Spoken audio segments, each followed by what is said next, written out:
Hello all you fellow deck builders. So the last video I actually did was all about the best resource on the web for designing a deck in New Zealand, and this video here is the complete opposite. It's the most difficult, confusing part of NZS 3604 for designing a deck. This video is one of many on the ROBO Designer YouTube channel. I'm Paul, and this YouTube channel here is all about helping you navigate the difficult New Zealand building code regulations. I will let you know about little known clauses and design considerations that can prevent you from making mistakes and getting it right first time. But the greatest gift I can give you is the ROBO Designer online tool. This online tool will help you design your deck to New Zealand building code regulations within minutes. So before getting to this video here, this has been the most difficult video I've actually ever done. I like to present nice, clear, concise information, but this one here, I'm finding stuff that's ambiguous and I get totally confused, and I think it's something we need to look at, and please just bear with me, go through this one. So first of all, we look at clause 1.1.1. Now this refers us to clause 1.1.2 and also figures 1.1 and figures 1.2. So in clause 1.1.2 it talks about good ground. Now in section 1.3 there's actually a definition of what good ground actually is. Also on page 9 of NZS 3604 there's a bit there about liquefaction and good ground, and it's a bit ambiguous, but I think in the situation here it's best to contact your council. In NZS 3604 under clause 1.1.2d there's a clause there about snow loadings. Now we'll talk about this in a moment. Table 1.1 covers all structures covered by NZS 3604. Now a deck actually fits in there, and this actually has an importance level of 2. Some of the areas not covered by NZS 3604 are buildings like medical facilities, buildings with importance in post-disaster scenario, or areas just with large numbers of crowds of people like a railway station, airport terminal, but this is the deck, so we don't need to worry about that. In table 1.2 we get a floor loading of 2 kilopascals. Now this is also mentioned actually in other areas of NZS 3604, but also mentions that this is actually wet and surface as well. So the confusing flowchart begins. So we start with the start box there and move down to the good ground button. Now we covered good ground just before. Now if your deck is not situated on good ground, this will require specific engineering design, or SED. The next box down is actually quite straightforward. We talked about this before. So a deck has an importance level of 2.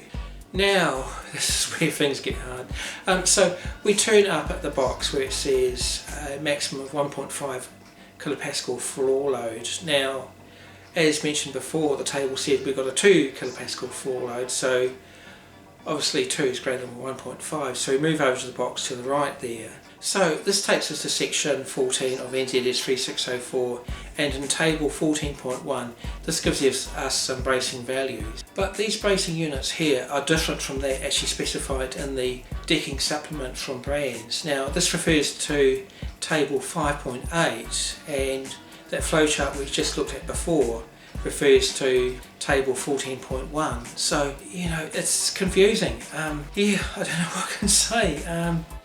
So the next box here is all about wind design for a deck. Now I covered this before in a previous video, and again it's a confusing thing here. As I mentioned before, is that the wind bracing is a complicated process, and you have to work out from there just your different letters that she specified in that flowchart. But in the decking supplement it says a deck does not need to be braced for wind. So again, more confusing stuff. Now the next bit of confusion here is snow loadings. Now unlike wind, which would in most cases just sail straight through a deck, snow loadings could be a problem in certain areas, and this talks about section 15 of NZS 3604.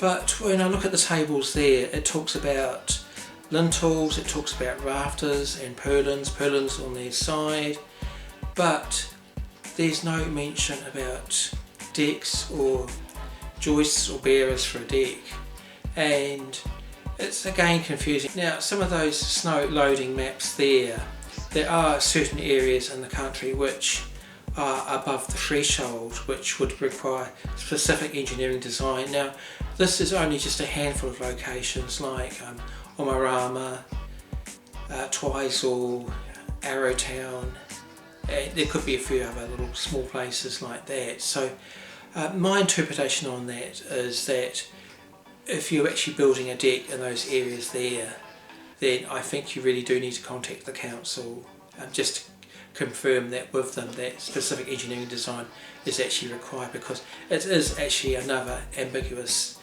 part of NZS 3604. The next two boxes are not applicable, and this leads us down to the circle with the 1 in it, and this actually leads us onto the next page where we pick up the flow chart. The next question is not applicable, and this leads us down to suspended timber floors, and finally a question that's actually relevant to decks, so we follow the process through there. So there's never an important question there if a deck is actually in blocks or split levels. So if this is the case, then the decking bracing in that is actually split into different areas, just like different wings in there. The next 6 questions are not applicable, and this leads us down to foundation walls being less than 2 metres. Now again, this is where I get confused. So again, this is another ambiguous question. So some decks are freestanding, which would require specific engineering design from this flowchart here, but in the decking guide it's got a whole section there on freestanding decks and how to go about it, and that there's no mention of specific engineering design. So again, another confusing part of NZS 3604. Another thing here is that which we're designing a deck, we're not designing the whole structure of a house, and so this is a confusing one. So all the decks on the ROBO Deck Designer website are with a maximum height of 1.5 metres, so it's something I just haven't had to deal with. So this leads us to the 2 circle, and we pick up the flow chart on the next page. So the next 3 questions are actually quite relevant. The decking structure only, the foundation walls and the piles. So this now leads us to the circle with the 4 in it. So we pick up the circle with the 4 on the next page, and immediately we get hit with a stupid question. Is this a slab on ground? Now this is a deck. Why would you ask that question? I just don't know on that one. Then we get asked a question, is this a deck with a suspended floor? So we know that part there, and also concrete or masonry walls. So in NZS 3604 it talks about there that a deck that is not actually attached to a foundation wall, like a freestanding deck, would need specific engineering design, but in the BRANZ issue decking supplement it's got a whole section there about freestanding decks. So it's just really confusing, and it's something which that flowchart there, that I'm trying to see if I can actually get that changed for just decks only, because it's just too confusing and it's just pointing people in wrong directions, many of the cases, and conflicting information. The next question here is again another ambiguous question. Are there masonry walls to the lower story? A deck doesn't actually have walls, so this is again another ambiguous thing in the flowchart here, and if I follow that correctly it means that all decks actually need specific engineering design, but I don't think that's right, and the BRANZ issue decking supplement doesn't say that at all. So it's just, I don't know, it's just so confusing. It could be argued that this question is actually not applicable for the design of a deck. At this stage here I've just about given up on this flowchart, but we'll just move down to the next 2 questions anyway. So the next question here is actually, is the structure above ground all timber? Now in most cases of a deck that would be the case, but you may have a deck with an infill panel which is actually glass, so I don't know really if that's really part of the structure, probably not. But so the next box down is actually floor plan unlimited, so we've got through it, but yeah, there's lots of questions, and I have actually sent an email off to BRANZ just trying to clarify some of these really ambiguous situations, so we can actually get a bit of understanding on it. So it's actually been a week since we recorded the rest of the video, and I finally did actually hear back from BRANZ, and they actually admitted that that flowchart there was actually very confusing, and they had difficulties with it just as much as what I did. But what they did actually say is that if you've got any questions regarding the building codes for a particular deck, a specific deck, is actually to contact them directly. I really hope this video has been helpful for you. It's been a very hard one to put together, but thank you so much for watching this video. We'll see you in the next one. Be kind to everyone, and don't forget to subscribe to the ROBO Design YouTube channel. Thank you.